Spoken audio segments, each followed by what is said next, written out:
What is this feeling like for you now as we're a week out from getting to Nashville? Well, I don't know any better, so I guess it's my first time. It's been exciting. There's been a lot of activity. I'm excited. It's first draft, having a chance to have 2 first-round picks on top of it. I think it's good. You can kind of feel the energy too from our staff and our amateur scouts. Having to dig in a little deeper.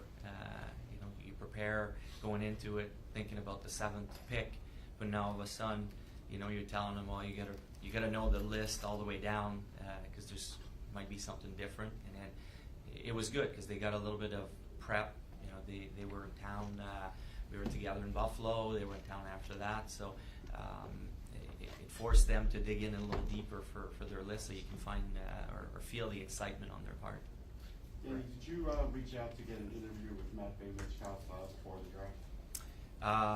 I believe we'll have the chance to meet with him. Yes.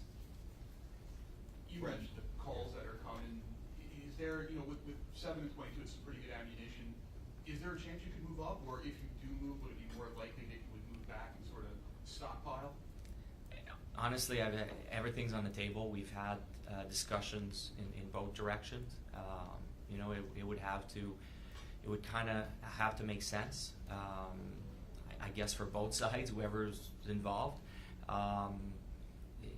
Like I said, I'm not taking anything off, but I would think that if something like that were to happen, it's probably going to be on the draft floor, depending on how the board falls during that day.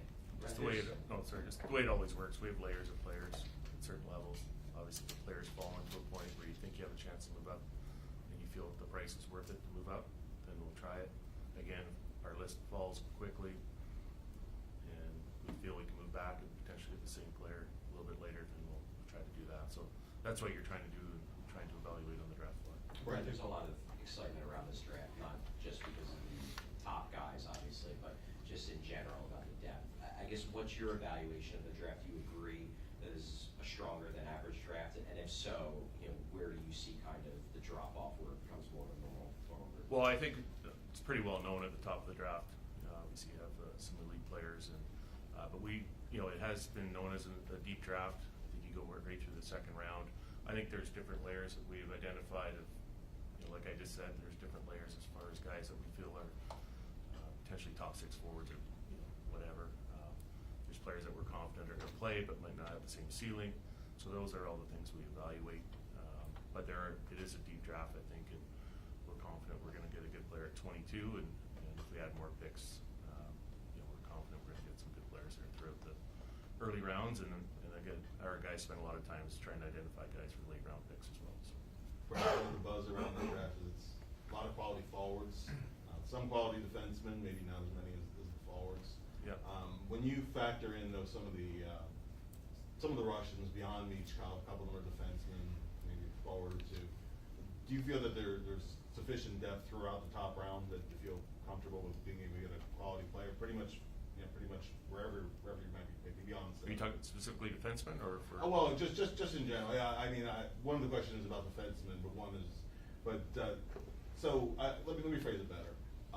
When you factor in the Russians beyond Michkov, and they're all kind of X factors because of what's involved in bringing guys over. Do you feel that there's an opportunity maybe that guys will fall to you or in the 22 range who might not otherwise be there? Possibly, yeah. No, but we've spent a lot of time. We're like every other team as far as the Russian players. It's a good year in Russia. Unfortunately, we weren't allowed to be there personally, but Kenny Hudenkopf, our Russian scout, have met with these players. I've spent a lot of time watching them live. We spend a lot of time watching them video. So there are some quality players from Russia that are going to go high in this draft, probably before we pick, maybe even at 22. So that's an evaluation. Obviously, we'll put our list together as we see fit, but for whatever reason, it is a strong year in Russia, and we'll have to make a decision. And do you think the depth of defensemen specifically might be a little bit better than it's been? No, I don't think so. No, there are some quality defensemen, I think, in the first round, but overall, I don't think it's a real deep draft for defensemen. Danny, as we know, around this time, there's a ton of trade discussion with other teams. When we talked to Kevin Hayes at the end of the season, he said he probably would learn whether he'd be a Flyer or not around the draft. Like, where do things stand with Kevin? Have you had a lot of dialogue with other teams? Nothing has really changed on that. We still value Kevin. We still think he can help. You know, it's tough to tell at this point. You know, he's big 6'5" centermen. They're not easy to find, and it's not like free agency's really deep there with centermen. So to replace him would be tough as well. So you know, right now my stance hasn't changed on that. Dan, you mentioned in one of your press conferences that the left side was something that you wanted to look at. Is it practical to try to get something there through the draft because of the fact that it might be a year or two, or free agency or trade? Is that something you're looking at? Well, certainly not at the top of the draft. You know, you got to be careful to take the best player available for us. That's going to be the goal. You have to be careful because that player is probably not going to be here for another few years. Things can change by that time, you know, in your lineup and your roster. So I want to be careful with trying to push for just strictly one position at the top of the draft. Danny, obviously, a lot of this is going to depend on how the draft falls ahead of you guys and whatnot, but there's, of course, a lot of talk about Takeoff, you know, if he could potentially be there at 7. Does the fact that you guys now have an additional first, does that maybe give you, you know, more of a willingness to take a swing because you have that second pick? I don't want to see it that way.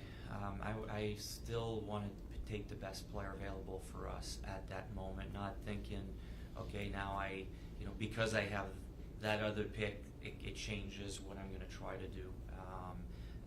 I'd rather we go with the same mindset, you know, take the player that's going to be the best player for us, depending, you know, where we're at in the organization. So I'm not looking at it where, okay, because we have different picks, that's going to change how we approach number 7.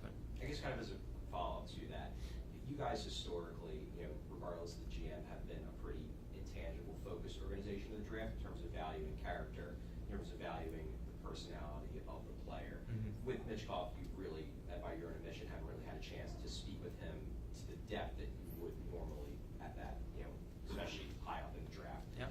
Does that give you pause, given the fact that you guys so value character? Yeah, we're trying to get as much information, and we'll spend a little bit of time with him, and we'll try to get as much information as we can and make our decision after that. We do a lot of background. We do talk to players on this team. We've talked to coaches. Our staff have talked to. So we've done a lot of our background, and we'll spend time with him and his family, and get a comfort level and then make a decision program. What are the defining characteristics in these players that you guys are looking for, whether that be like certain skill sets or, you know, as mentioned, the character and the leadership potential?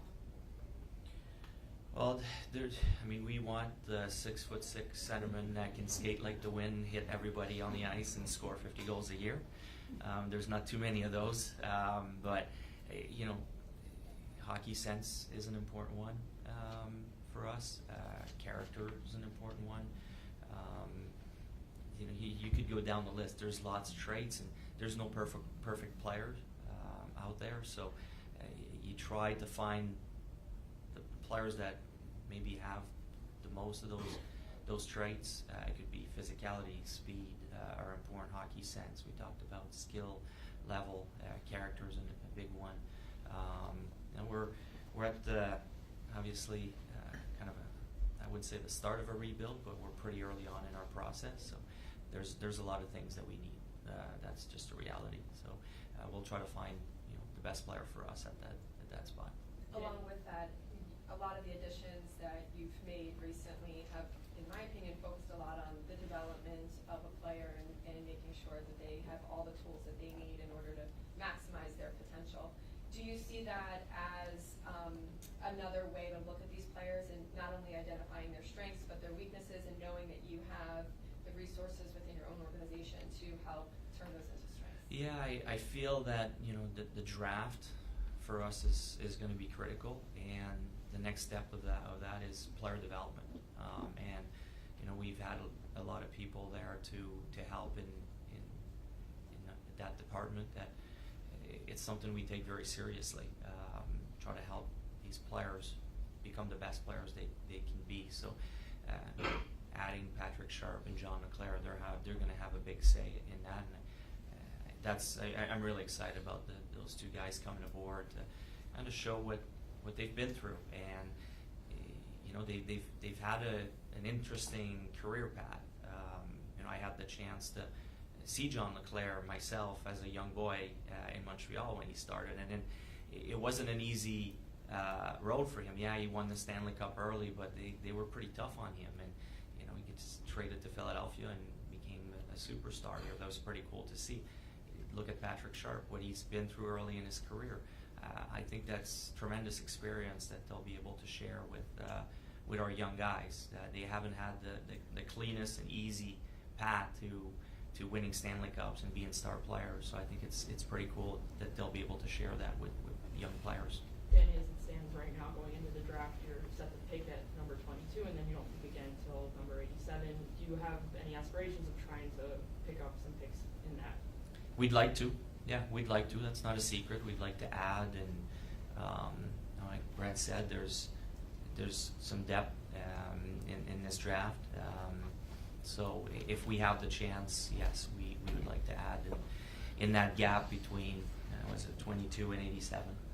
Brent, we know Danny's been involved with your guys' drafts, I think, since 2020, but this is the first time he's been GM. Can you maybe explain the dynamic between you and Danny and kind of who has the final say, or how much Danny will be involved in getting his voice in there? Well, it hasn't really changed much, to be honest with you. Danny spent a lot of time. We've been on the road together a lot over the last couple of years, evaluating the same players. So even when he took over, he had a pretty good idea where we each stand on especially the players at the top of the draft that he was aware of, and we have a similar philosophy. So he has some different ideas of approaches that he's addressed with our staff and our scouts and what he thinks, and but it's been pretty as far as our amateur scouting side, it's been pretty easy transition, to be honest with you. I guess kind of as a follow-up to that, this is to both of you.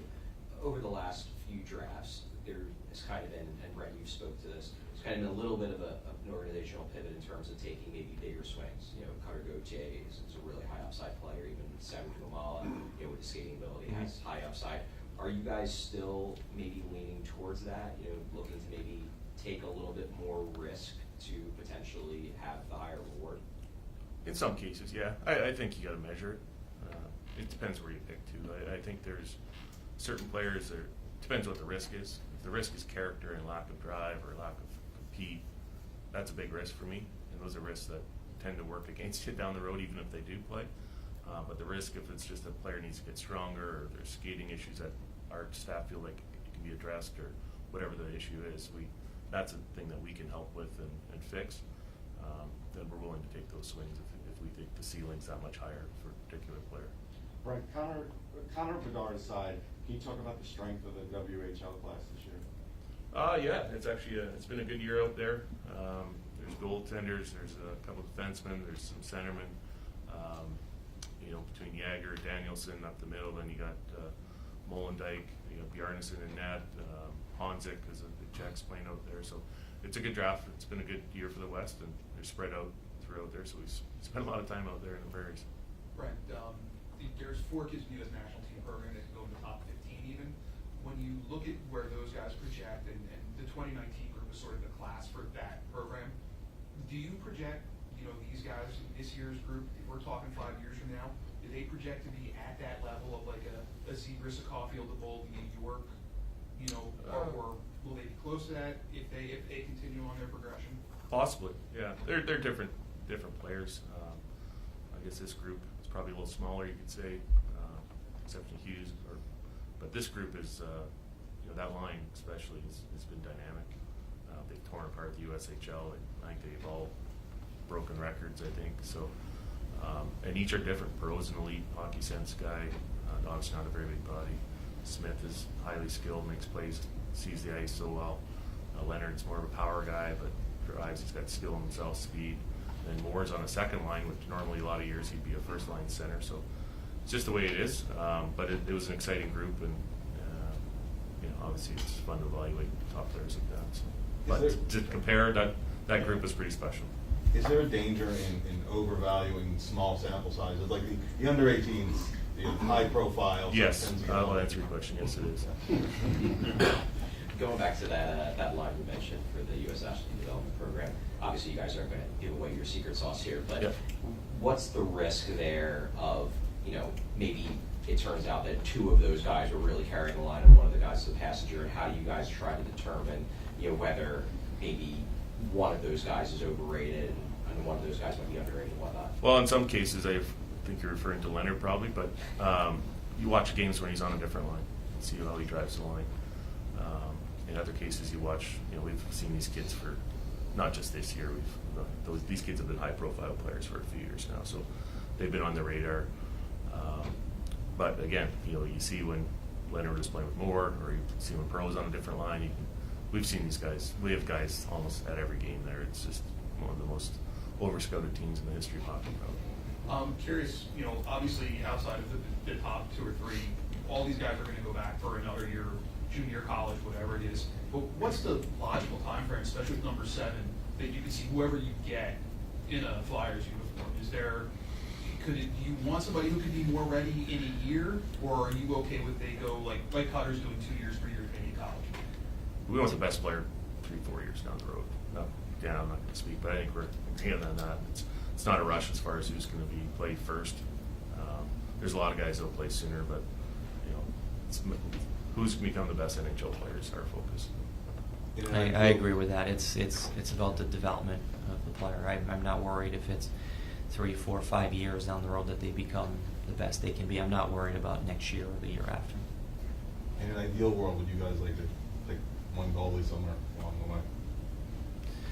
Well, we're again, if possible, but it's pretty exciting what's going on, and what's coming up.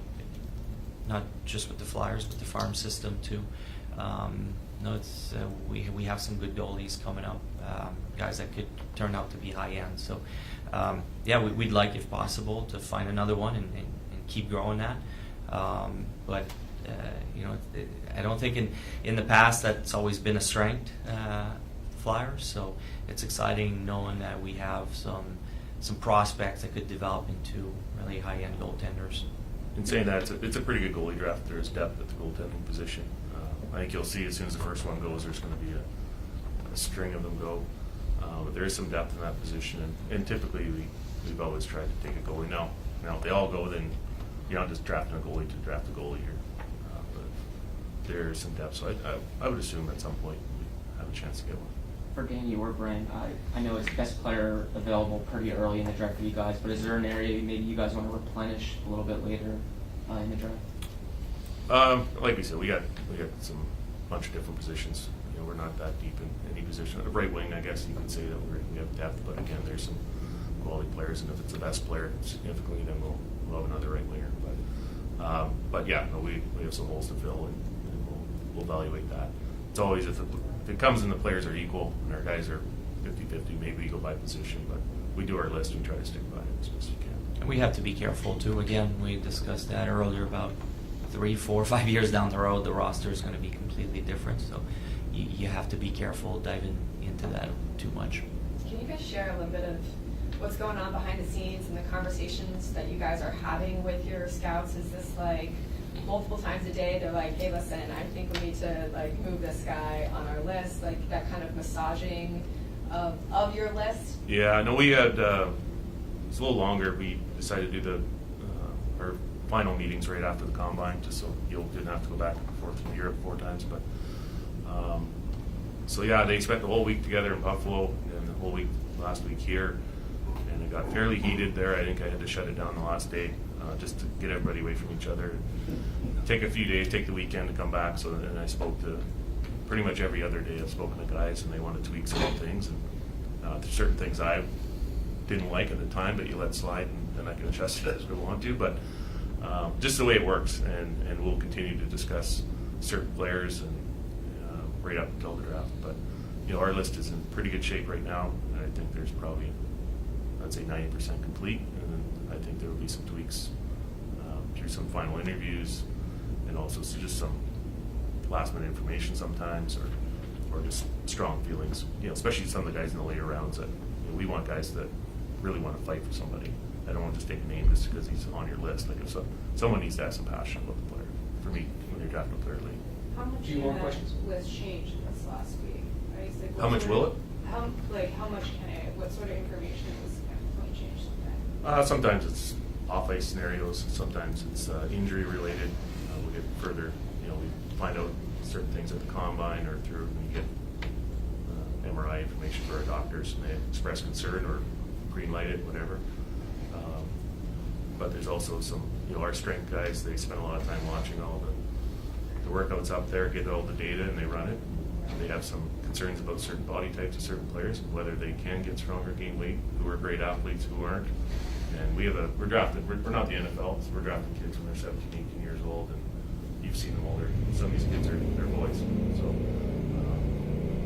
as long as our guys are comfortable that we can work with them, get them stronger, and hopefully become NHL players one day, then we'll draft them. And in some cases, it's a lost cause. Like they're just too small or too thin or not athletic. When you're talking about a player that may be a below average skater at this point, it's just simply strength related, then we can work with that. But if he's fundamentally flawed and just not very athletic, then that's a tough road to overcome. Danny, there's been some speculation around the league that you guys may potentially pick up another first round pick before the draft. Obviously, you can't predict what's going to happen, but do you have any optimism that you guys could potentially hit the draft with 3 first rounders rather than just 2? If someone wants to give us another pick, we'd take it, gladly take it. We're having discussions with different teams. I'd probably say it's not likely, but we're definitely looking at every avenue. And I would love to give another jolt to our amateur scouts to dive in even deeper in our list. We're trying, no doubt about it, but you need a dancing partner as well. So I don't know if it's realistic.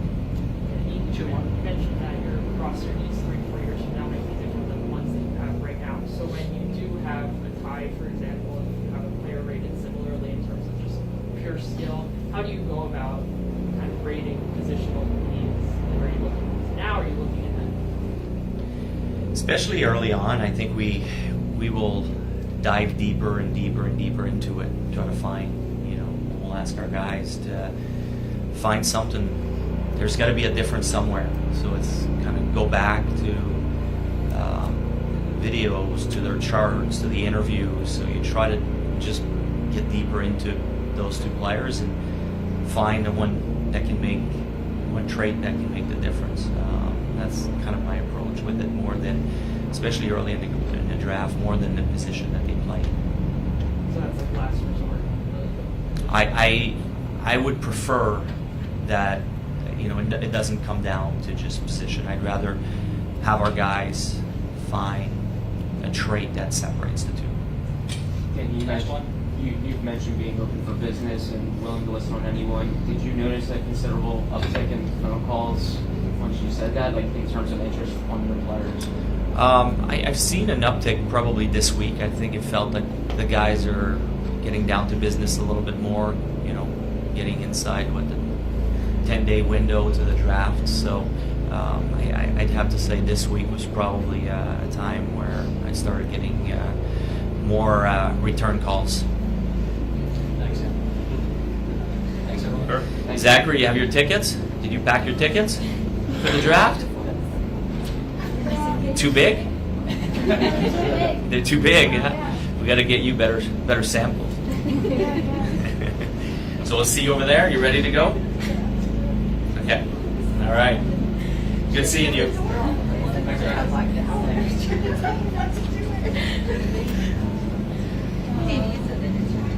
Yeah. Where do you want to do it?